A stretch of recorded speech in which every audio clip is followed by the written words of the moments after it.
नमस्कार. प्रथम तुम्ही सगळ्यांनी एवढ्या ताकदीने उपस्थित लावल्याबद्दल तुमचं पहिलं स्वागत करतो. मला प्रत्येक वेळी बोलायचं नाही जरासं माझं चुकीचं जाते म्हणून मला बोलू दिलेलं आहे. आज मी मर्यादितच बोलणार आहे. मी काय कुणावर टीका करणार नाही.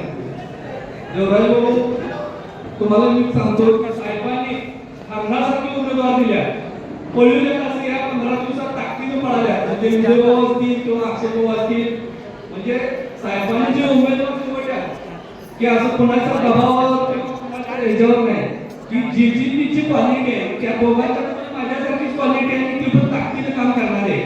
आणि साहेब, माझी एक विनंती आहे तुमच्यावर, आम्ही फक्त सांगतोय की काम करा. आता तुम्हाला सांगतो, मधली 5 वर्ष गेल्या फुकट. आता तुमच्या जनतेने सूत्र दिल्या. मी फिरतोय भागात, चव्हाणवाडीला मडीघाट नाही, परत तुम्हाला सांगतो मांजरवाडीला मडीघाट नाही, गर्जनपैकी सावंतवाडीला रस्ता नाही, लाईटीचा प्रश्न आहे, परत तिथल्या मडीघाटाचा प्रश्न आहे.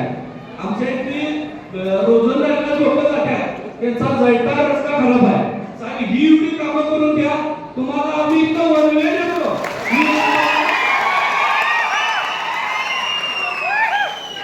आणि गारगोळवाडीचा एक पूल आहे, प्रलंबित आहे, सारखं गाडी बस येते. तुमच्या साहेबांशी सांगा, साहेबांना तुमच्यावर जीव आहे. ही जर साहेब कामं केली जा, मी तुम्हाला हळदीच्या सभेत पाठिंबा देताना सांगितलं तर आम्ही पडतो.